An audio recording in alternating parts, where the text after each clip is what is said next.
ভাতটা দেওয়া পরিবেশনের দায়িত্ব। দেখে পরিবেশন করতে করতে এমন সময় এসে যাবে তার নিজের খাওয়ার কথাটাই সে ভুলে যাবে। ঠিক আছে দাদা, তাও মানলাম। আচ্ছা সবাইকে সব ভাত দিলে মানলাম, কিন্তু তুমি কি ভাত নিলে? বলছে আমি কিসে ভাত নিলাম জানো? আমি একটি নয়, আমি দুটি ভাত নিয়েছি। কি ভাত নিয়েছে? একটি ভাত হচ্ছে কি জানো? এই দুর্দান্ত হইতে যত যত সাধারণ বৈষ্ণব আসবে এই যজ্ঞ অনুষ্ঠানে, আমি কি করবো জানো? আমি নিজ হাতে তাদের চরণ ধোয়ার ভাতটা আমি নিলাম।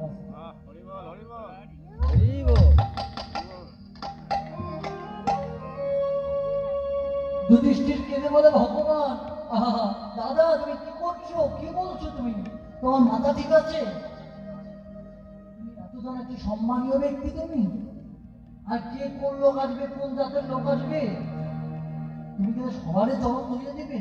না না না, এটা হতে পারে না। ভগবান দেখে কয়, যুধিষ্ঠির দাদা এই জগতের মানুষ তুমি কি ভেদাভেদ করতে পারে, কিন্তু আমি যে ভগবান। একটি মায়ের কাছে, একটা মায়ের কাছে, একটা বাবার কাছে, একটা খোরাও যেমন সন্তান।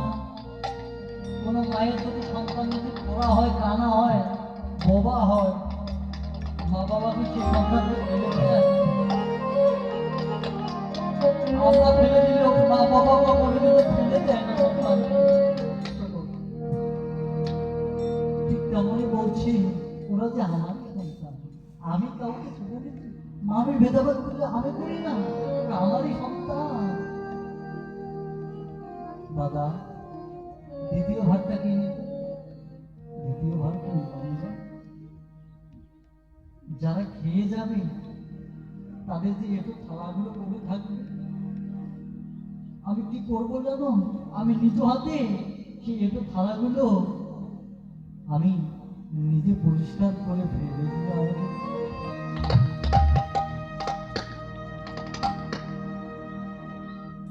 দিয়ে দুটি ভাড়া আমার ভগবান নিয়ে নিল। আজকে যখন রাজস্ব ভক্তরা এক এক করে আসবে, আমার ভগবান কি করেছে? আমার ভগবান তিনি জল নিয়ে দাঁড়াই আছে, প্রত্যেকটা ভক্তের চরণ ধৌত করে দিচ্ছে নিজে। একটা করে ভগবান একটা করে ভক্তের সামনে এগিয়ে আসে, তার চরণ দুটাকে ধৌত করে দিয়ে ভগবান আবার নিজ হাতে তার চরণ মশাই নিয়ে ভক্তকে আবার সামনে এমনি করে হাজারো ভক্ত এসেছে, সকলের চরণ ধোয়াচ্ছে। এখন কৈলাসে বসেছিল বাবা ভোলানাথ এবং মা পার্বতী। ভোলানাথ দেখে কয়, ও পার্বতী দেখো দেখো দেখো, রাজস্ব যজ্ঞ হচ্ছে, তুমি যাবে না? তুমি যাবে না? বলছে আমার প্রভুর আমন্ত্রণ, আমরা কি না দিয়ে থাকতে পারি? চলো প্রভু আমরা যাবো। জেনে এসেছে বাবা, এসে দেখে তো মহা মুশকিল। কি? আমার প্রভু যিনি জগৎজীবের ভগবান, তিনি আজকে কি করছে না, তিনি দাঁড়ায় থেকে, নিজে দাঁড়ায় থেকে তিনি ভক্তদের পা ধুয়ে নিচ্ছে।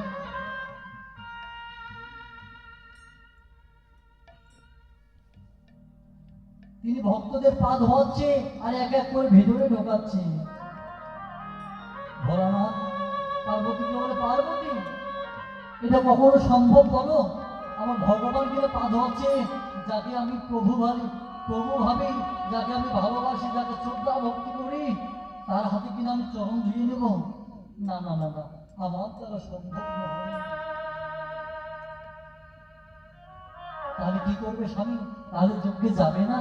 প্রভুর যজ্ঞে তুমি যাবে না? আমি যাব, তবে এ বেশি নয়, এ বেশি গেলে তো আমি প্রভু চিনতে পারবে আর আমার চরণ ধোয়াই দেবে, আমি অপরাধী হয়ে যাবো। তাই আমি এভাবে যাবো। কেমন করে যাবি? সঙ্গে সঙ্গে আমার ভোলানাথ কি করলো জানো বাবা?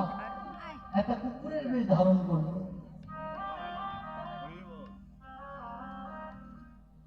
কুকুরের বেশ ধারণ করে ভোলানাথ ভাবে আমি গেট দিয়ে যাবো না, গেট কিন্তু একটাই, গেট দিয়ে যাবো যাবো কিন্তু কিভাবে লুকিয়ে যাবো যেন তিনি দেখতে না পারে, ধরতে না পারে।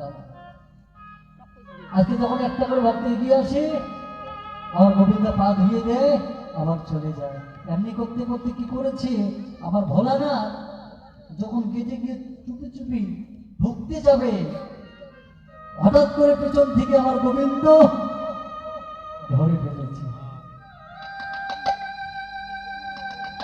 দেখি চরণ ধুতে না দিয়ে তুমি যাবে কোথায় বলো, যাবে কোথায়? ও ভোলানাথ, কি মনে করেছো আমি তোমায় চিনতে পারবো না? আমার সন্তানকে, আমার ভক্তকে আমি চিনতে পারবো না? জগতের সকলকে ফাঁকি দিতে পারলে তুমি, আমাকে তুমি ভাঙিয়ে দিতে পারবে না ভোলানাথ। নিজের হয়ে আসো না কেন, আমি তোমায় ঠিকই ধরেছি। দাও তোমার কোমল চরণ দুখানা দাও। আহা, একটু ভুল করছি, এতক্ষণ দুটি চরণ ধুয়ে ধুয়ে আমার অতৃপ্তি এসেছিল। আমি যদি আর একটু বেশি চরণ পেতাম আরো ধুয়ে নিতাম। ভোলানাথ, তুমি কৃপা করে দুটি জায়গায় 4টি চরণ নিয়ে এসেছো। আহা, আমার কত সৌভাগ্য, আমি 4টি চরণ একসঙ্গে পেয়ে গেলাম।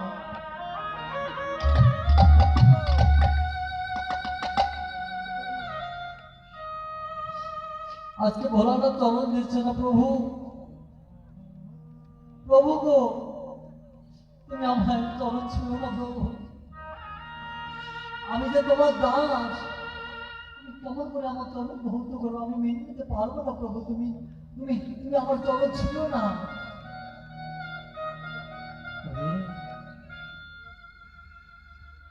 যে চরণ থেকে আমি বঞ্চিত করছিস, আমি যুগে যুগে যে আমি সেই চরণের কাঙ্গাল নিয়ে, তুই কিনা আজকে সেই চরণ থেকে আমি বঞ্চিত করে দিবি না। আর থাকতে পারলো না ভোলানাথ, চরণ চারখানা বানিয়ে দিল। কিন্তু আমার গোবিন্দ কি করলো জানো বাবা, আজকে জাগতিক জগতের জল দিয়ে আমার ভোলানাথের চরণ ধুচ্ছে না, ওই কুকুর বেশি ভোলানাথের চরণ ধুচ্ছে কেমন করে? আজকে তার চরণ দোকানে বক্ষে জড়াইয়ে ধরে গোবিন্দ আমার,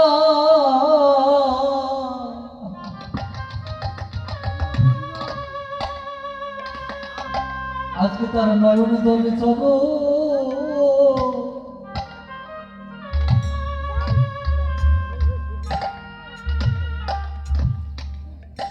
ওরে ধুয়ে যায় রে।